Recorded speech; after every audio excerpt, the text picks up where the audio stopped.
Students, now we are going to start with the force experienced by a charge in magnetic field. लेकिन हम थोड़ा सा इसे widely cover भी करेंगे, तो उसके लिए सबसे पहले स्टार्ट करते हैं मोशन ऑफ चार्ज. कुछ इंपॉर्टेंट पॉइंट्स लिख लेते हैं हम चार्ज के मोशन के बारे में, कि ताकि हमें चीज़ें समझ में आए लेटर कि हम क्या कहना चाह रहे हैं आपसे. पॉइंट्स वाइज लिख लेते हैं. पहला पॉइंट सुनिए ध्यान से. A static charge produces only electric field in its surrounding.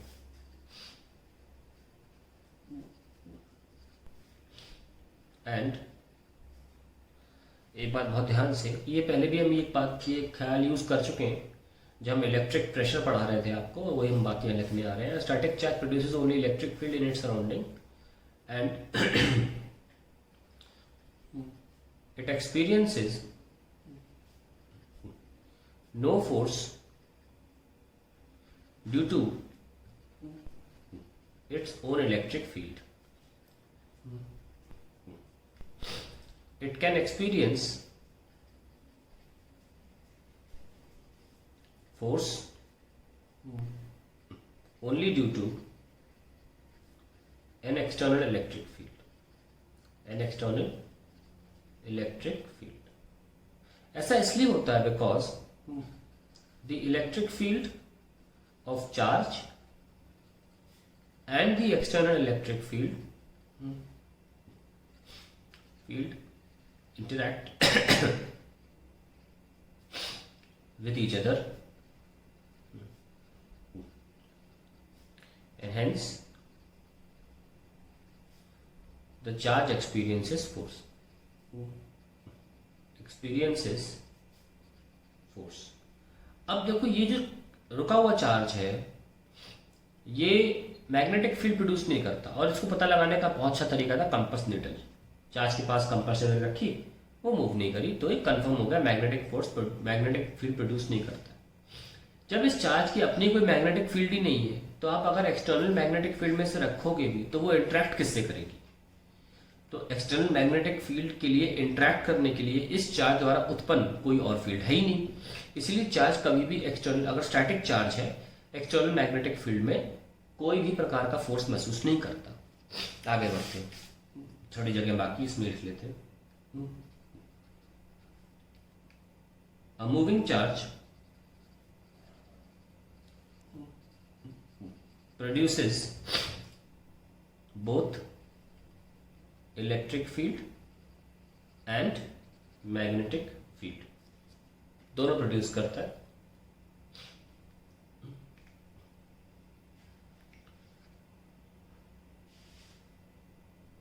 And hence experiences force due to both the external electric field and external magnetic field. अगर चार्ज मूव कर रहा है तो फिर वो अपनी एक मैग्नेटिक फील्ड उत्पन्न करेगा. भाई रेस्ट पर तो चार्ज इलेक्ट्रिक फील्ड कर ही रहा था, तो उसको अलग से यहाँ नोटिस करा के बताने की आवश्यकता तो नहीं है. हम जानते हैं कि रेस्ट पर जब चार्ज होता है तो वो radially outward electric field produce करता है. पर हम नोटिस करें कि अगर ये चार्ज जा रहा है किसी वेलोसिटी v से, तो एक्चुअली में अगर हम प्लस चार्ज ले लें तो एक तरह से करंट हो गया. और अगर ये हम यहाँ पे ऑब्जर्वर को रखें, तो ये ऑब्जर्वर की तरफ अगर करंट आ रहा है, तो मैग्नेटिक फील्ड जो होती है वो एंटी क्लॉकवाइज होती है. ठीक है, आप ऑब्वियसली ऐसे राइट हैंड थंब रूल का भी इस्तेमाल कर सकते हैं. Now this magnetic field, now this moving charge has its own magnetic field. So now when you will have an external magnetic field, this external magnetic field interacts with the magnetic field of this moving charge, and that is why this charge experiences force. So when someone asks you why a charge experiences force in magnetic field, ये question पूछा जाए तो उसका answer क्या होता है? Because a moving charge produces its own magnetic field. The external magnetic field, sorry यहाँ external लिखना चाहिए था. The external magnetic field interacts with this magnetic field and hence the charge experiences force. तो interact होना बहुत ज़रूरी है. और फिर ऑब्वियसली इस चार्ज की वजह से अपनी एक इलेक्ट्रिक फील्ड भी है जो कि हमेशा रहती है. चार्ज मूव करे चाहे नहीं मूव करे, इलेक्ट्रिक फील्ड तो चार्ज की वजह से होगी ही होगी.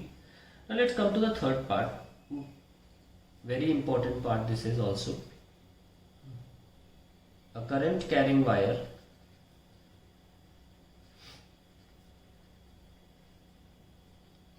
produces only magnetic field in its surrounding and it experiences. अब क्योंकि current carrying wire electric field तो प्रोड्यूस नहीं करता, सिर्फ मैग्नेटिक फील्ड प्रोड्यूस करता है सराउंडिंग में, तो वो फोर्स भी सिर्फ मैग्नेटिक फील्ड की एक्सटर्नल मैग्नेटिक फील्ड में एक्सपीरियंस करेगा. अगर करंट कैरिंग वायर के आसपास अपने एक्सटर्नल इलेक्ट्रिक फील्ड लाओगे तो वो फोर्स महसूस नहीं करेगा. तो इन 3 पॉइंट से निष्कर्ष ये कंक्लूजन निकलता है कि अपनी खुद की अगर फील्ड होगी तो एक्सटर्नल फील्ड से इंटरेक्ट करने के बाद ही फोर्स लगेगा. ठीक है. Current carrying wire produces only magnetic field in its surrounding and it experiences force only in external magnetic field. It does not experience any force in external electric field. ऐसा इसलिए क्योंकि current carrying wire में current carrying wire जो होता है वो electrically neutral होता है. इलेक्ट्रिकली न्यूट्रल होता है, उसमें नेट चार्ज जीरो होता है, इसलिए इलेक्ट्रिक फील्ड उसकी वजह से जीरो होती है. And that is why it has no electric field on itself, hence it does not experience any force due to the electric external electric field. तो तीनों पॉइंट से मैंने आपको क्लियर किया कि अपनी खुद की अगर फील्ड होगी तब आप एक्सटर्नल फील्ड लगाओगे तो उसे फोर्स महसूस होगा. Now let's go on to another point.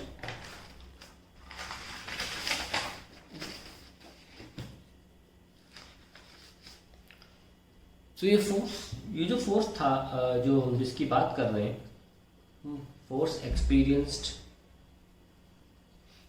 By moving charge in magnetic field, ये लॉरेंट्ज ने हमको बताया था इस फोर्स के बारे में. In magnetic field is given by, ये एम्पेरिकल है, एम्पेरिकल फॉर्मूला है. ये एम्पेरिकल मतलब होता है जो ऑब्जर्वेशन बेसिस हो, and you generally don't have any formula for derivation for it. So directly बोलते हैं depends on the charge, depends on the velocity, depends on the magnetic field and the sign of the angle between the velocity vector and magnetic field vector. तो ये सब जब Lorentz ने observation ली तो ये came up with this and we call it QVB sin theta. Definitely direction के according answer आ रहा था तो ही formulated as V cross B and it was not B cross V, it was V cross B. ये cross product भी कैसे निर्धारित किए जाते हैं, कैसे फिक्स किए जाते हैं, क्यों ये V क्रॉस B है, V क्रॉस B नहीं है, ये एक्सपेरिमेंट के थ्रू किए जाते हैं. कि अगर मान लीजिए आपने एक मैग्नेटिक फील्ड है inside the plane of paper, cross का मतलब सब जान चुके हैं, और जब चार्ज को हमने ऐसे अंदर भेजा तो आप देख सकते हैं कि चार्ज तो आई कैप है, मतलब एक्स एक्सिस की दिशा में जा रहा है, और बी जो है वो अंदर है माइनस के कैप की दिशा में. तो जिस तरीके से चार्ज मूव करेगा हम उसके अकॉर्डिंग सेट करते हैं क्रॉस प्रोडक्ट. इसको हम डिटेल में खोलेंगे बाद में, पर जिस तरीके से चार्ज मूव करेगा वहां से क्रॉस प्रोडक्ट की सेटिंग की जाती है. ठीक है. नाउ अब इम्पॉर्टेंट पॉइंट यहाँ बहुत सामने आ जाता है, यहाँ पे एक बहुत ही इम्पोर्टेंट पॉइंट इसको देखना बहुत ज़रूरी है यहाँ पे। देखिए कैसे,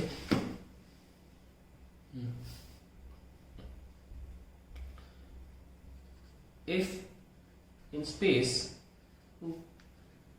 an electric field E also exists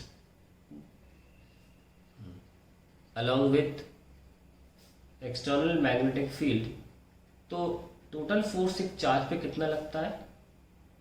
force due to electric field plus force due to magnetic field, उनका vector sum is total force. So it is Q E plus Q V B sine theta को vectorly लिखते हैं Q B cross B. तो ये हमारे लिए बहुत important है और इसको हम बोलते हैं Lorentz force equation. Lorentz force equation. No, इसमें एक खास बात बहुत इंपॉर्टेंट है। क्या? द टू फोर्सेस, जो अगर दोनों फील्ड मौजूद है, इलेक्ट्रिक फील्ड भी मौजूद है और मैग्नेटिक फील्ड भी मौजूद है, तो दोनों फोर्स जो है, the two forces are frame dependent. Frame dependent यानी कि अगर आप इनर्शियल फ्रेम में हैं या आप नॉन इनर्शियल फ्रेम से देख रहे हैं चार्ज के मोशन को, ये फोर्स बदल जाएगा आपके हिसाब से। तो आप जो ऑब्जर्वर है उसका फ्रेम बहुत मायने रखता है। सपोज आप एक चार्ज है और उसको लेके दौड़ जाए, आप चार्ज को लेके दौड़ जाए, तो आपके रिस्पेक्ट में चार्ज की कोई स्पीड ही नहीं है, तो आप मैग्नेटिक फील्ड वाला फोर्स नहीं महसूस करेंगे चार्ज पे लगता हुआ, and the force will only be Q E. The force will only be Q E which the charge is producing. और ये इलेक्ट्रिक फील्ड जो है वो एक्सटर्नल इलेक्ट्रिक फील्ड है जो फोर्स लगा रही है चार्ज के ऊपर। ठीक है, ये जो इलेक्ट्रिक फील्ड है ये वो इलेक्ट्रिक फील्ड नहीं है जो चार्ज से प्रोड्यूस होती है, ये वो इलेक्ट्रिक फील्ड है जो एक्सटर्नल लग रही है, तभी वही तो फोर्स काउंट होता है। तो it's very important to understand this fact. If you are moving with the charge, then there will be no velocity, relative velocity between you and the charge, and you will not observe any force due to the magnetic field। तो ये बहुत important बात है, ये frame dependent है। अब मैं आपके सामने ये इसी चीज में ऐड करूंगा कि how moving charge produces magnetic field and electric field। इसका डायग्राम दिखाऊंगा मैं आपको, कैसे दिखाते हैं। देखिए, सबसे पहले तो आपको याद होगा कि मैंने बताया था कि एक मूविंग चार्ज का फॉर्मूला होता है। मूविंग चार्ज जो मैग्नेटिक फील्ड पैदा करता है उसका फॉर्मूला था K Q V cross R cap, V vector R cap by R square. ये मैंने आपको साबित किया था। और इलेक्ट्रिक फील्ड जो थी वो एक चार्ज की वजह से कैसे होती, के क्यू बाय आर स्क्वायर, और वेक्टर फॉर्म में लिखना है तो आर कैप लगा सकते हैं। कहने का मतलब ये है कि अगर मेरे पास एक चार्ज है और आर की दूरी पर मुझे देखना है फील्ड क्या है उस चार्ज की वजह से, तो वो, क्योंकि हम क्यू नॉट से डिसाइड करते हैं ना डायरेक्शन ऑफ इलेक्ट्रिक फील्ड, तो हम देख सकते हैं कि क्यू नॉट पे अगर देखें और प्लस क्यू चार्ज के लिए देखें तो आर की दिशा में ही है, इसलिए मैंने आर कैप लिया जो यूनिट वेक्टर आर की डायरेक्शन में लिया गया है। और ये हमारा फॉर्मूला जो है magnetic field due to moving charge की वजह से हमारे पास ये है, और ये वेक्टर्स मैंने यहाँ लिख दिए। नाउ एक इम्पॉर्टेंट मैं यहाँ पे दिखाता हूँ आपको, जैसे कि फॉर एग्जांपल ध्यान से देखिएगा कि मैं क्या करने वाला हूँ। ये चार्ज क्यू है और किसी पॉइंट पी पर मान लीजिए हमें ये मैग्नेटिक फील्ड और इलेक्ट्रिक फील्ड दोनों दिखानी है, और इसका मोशन जो है वो इस तरफ हो रहा है। ठीक है, चार्ज का मोशन जो है वो इस तरफ हो रहा है। पहली बात तो हमको ये बात अच्छी तरीके से पता है कि अगर चार्ज ऐसे मूव करता है तो एक तरह से करंट की तरह जो सोचा जा सकता है। और जब करंट ऐसे होता है और हम यहाँ से अगर देख रहे हैं, हम कहीं से भी देख, यहाँ से भी देखेंगे तो हमसे दूर जा रहा है तो हम क्लॉकवाइज बना देंगे, यहाँ से देखने वाले व्यक्ति जो है क्लॉकवाइज बना देगा, जो यहाँ गए व्यक्ति के लिए एंटी क्लॉकवाइज होगा। तो हम डायरेक्टली मैग्नेटिक फील्ड का तो लूप बना ही सकते हैं, तो हमने मैग्नेटिक फील्ड का लूप बना दिया। This is the direction of magnetic field, और हमने पॉइंट पी बोला है, तो किसी गिवन पॉइंट पर मैग्नेटिक फील्ड कैसी होगी, टेंजेंशियल होगी, तो हमने साबित कर दिया। ना हमारा चार्ज किसी एक इंस्टेंट पर इस जगह पर रखा हुआ है और ये दूरी है उस चार्ज की are.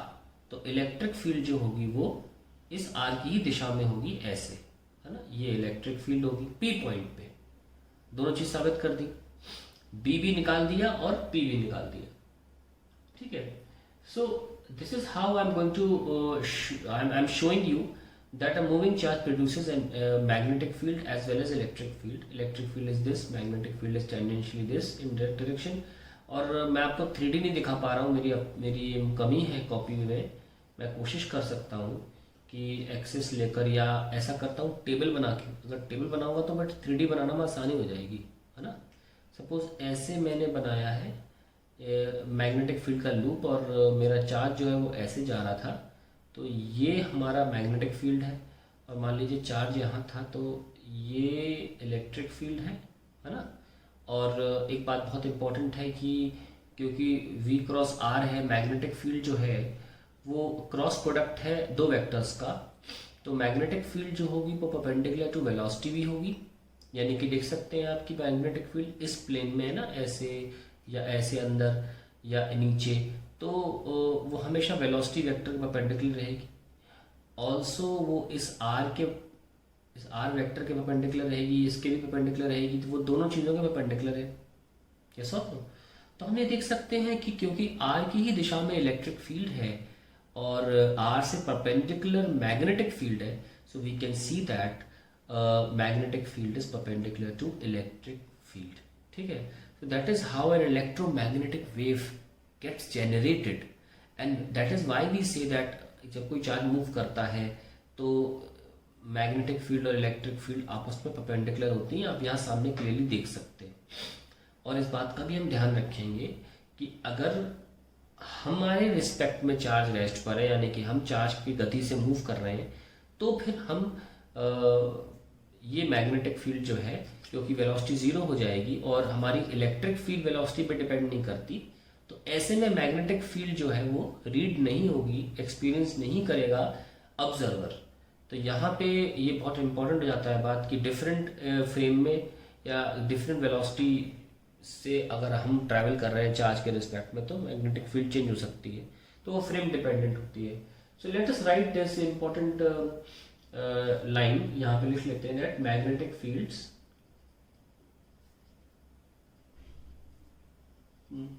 depend upon the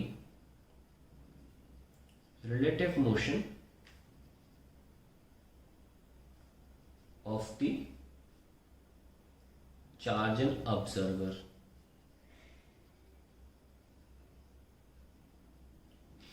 So I hope आपको ये